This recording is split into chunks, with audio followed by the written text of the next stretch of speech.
everybody. Welcome back to a new episode of At the Movies with Andrew. I'm Andrew Kavanaugh. As always, want to say welcome back to the channel. If you're new here, hit that subscribe button to see new videos every week. I do current release movies like this one. I do 4K Ultra HD Blu-rays, and I'm now doing streaming content as well, so stay tuned for that. But basically, today I'm here to talk to you about Ford versus Ferrari.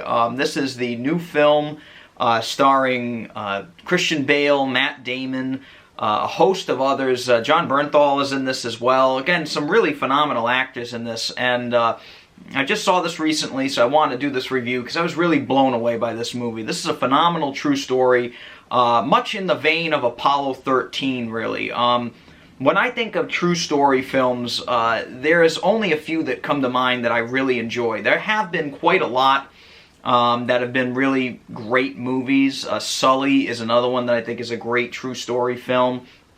But they're rare.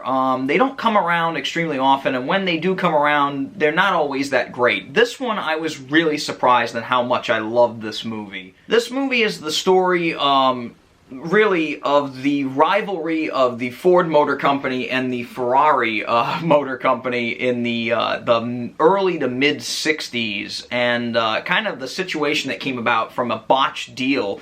And I'm not really going to spoil anything for you. I very rarely spoil things in these reviews, but really, this story is really the friendship of Carroll Shelby and Ken Miles, and these two guys that were friends, in terms of a racing circuit, and they really made an impossible task a reality. And it is, it's an incredible film when it comes down to a period piece as well. The whole movie takes place in the 60s, and as a time period that I was not around for, obviously I am not the foremost expert, but it is cool to see a period piece film done this well. It was very impressive. I really enjoyed the way they had the cars displayed in this film, and I'm no racing expert either, but it was very cool to see this kind of film in this setting, and really done as a straight movie. It's a true story, so again, if you look up the story, you're really going to have the movie spoiled for you. But for me, even though I knew the story of what was going to happen in this film, it was still extremely entertaining, and I was really surprised at how much I was moved, and how much I really got taken aback by the imagery and the performances in this film. It was very impressive. First and foremost, I'm going to talk about the awesome performances from Matt Damon and Christian Bale in this. They were phenomenal. And I mean, I loved their rivalry / friendship in this film. And, also they're kind of business partners. So, it's clear that they knew each other for a while, and they interact with each other as if they've known each other for a while, and that's hard to pull off sometimes. Sometimes these movies where people are buddy-buddy or, kind of friends, the performances don't always come off that way. But in this movie, they really did a good job of showing these guys for what they were, and their performances speak volumes. I definitely think we're going to see some Oscar nods, especially from these two this year. If they don't, I'm going to be very, very upset. These guys were extremely funny, and there were some very, very moving moments as well. One scene in particular, Christian Bale, his character Miles, and his son, I was very, very impressed by how well they were able to mix the moving moments, the touching moments, as well as the extremely funny moments. And this movie is a funny movie. I was actually very surprised at how much comedy is in this film, and the comedy is done well. It's my kind of comedy where it's very, very, kind of like, I don't want to say tongue-in-cheek, but it's dry comedy, and I really like that. That really speaks to me, and I get a kick out of the way that these guys interacted and how they went about their performances. It was very well done. It's also a great movie about racing as well. And again, as I mentioned earlier, I'm no racing expert, but it is cool to see how these guys built these vehicles, and especially the GT40, which was the car that Shelby and a crew of many other guys really came together and designed to win Le Mans. That was their goal, was to win Le Mans with this car. And they really show how they did things. Again, I won't spoil it for you, but there is a wonderful moment where Christian Bale is test driving the GT40, and he's driving the thing, and you know there's like a big computer, like analog computer system in the car, and he can't drive the thing, and he's like, it's making it too heavy, and they take it out, and the guys from Ford Motor Company are freaking out, and another gentleman that's on the crew, his name is Phil Remington, who's played by Ray McKinnon. We'll get into him in a minute. He comes out and he goes, get me a ball of yarn and some Scotch tape. And they did it the old-fashioned way, stuck some little strings of yarn and stuck it to the car with Scotch tape, and then he does a lap, and they realize that this, you know, because of certain pieces of yarn aren't moving in the right direction, they know that the air intake is bad. And it's just these brilliant things that I could have never thought of in a million years, but these guys did 50 years ago, and it's really impressive. You know, the other thing that I have to talk about in this is the director.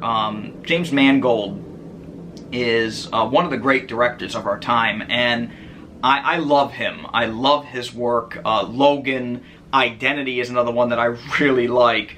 That's a phenomenal movie. If you haven't seen that, please go check that movie out with John Cusack, Ray Liotta. That's a phenomenal movie. Walk the Line is another true story that he did that really is incredible. And his direction in this is just spot on fantastic. I love the way he directed this movie because he captures the funny moments, the intimate moments, as well as the extremely fast-paced racing scenes beautifully. I mean, they are masterfully done, and it looks incredible all the way through. The cinematographer, Papa Michael is his last name. His cinematography is just gorgeous. It is beautiful all throughout the film. I was very impressed with almost everything in this. Even the audio in this movie is a marvel. I got to see this in a Dolby theater, and the Dolby Atmos in this movie is incredible. The scenes that do take place at a racetrack, you get that zooming car audio all around you. You get the real loud thuds and the shakes and the bass. That low end is incredible. And I was very impressed. This movie really captures racing in a way that I haven't seen in a long time, and I was very impressed with that. That was incredible.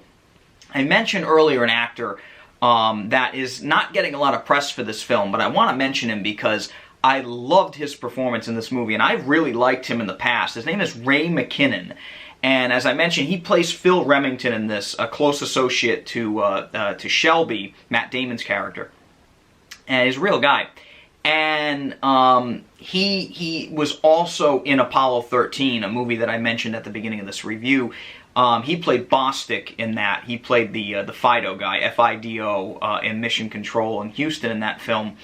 And he is one of these dependable character actors who always delivers, and he's a big unsung hero of this film, and in acting in general, I think this guy is perfect in this movie. I mean, he has to play kind of the straight man, he has to be like the older wise man in this film, and he is so good in this movie.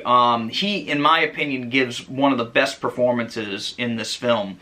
And I think he deserves more credit than he's getting. So Ray McKinnon, again, big thumbs up to you, my friend. You did a phenomenal job in this movie as Remington. Again, just a great job.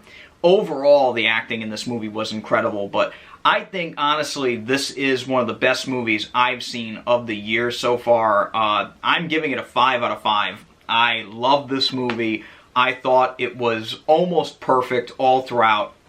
I'm giving it a perfect score because I honestly can't think of anything that I didn't like in this movie. And for a true story film, it captures a lot of things in a short period of time. And even though this movie is 2.5 hours, which is going to be long, it's going to be a long sit for some people, it did not feel that way to me. I was just enthralled all throughout this film. I love this movie, and I think you will too. Please go out and see Ford versus Ferrari. Again, I loved it. 5 out of 5 for me. I was very, very impressed with this film. And we definitely should see some Oscar nods for this film. Anyway, I'm Andrew Cavanaugh. I want to say thank you for coming back to the channel and watching this episode of At the Movies. So thank you so much, and until next time, so long.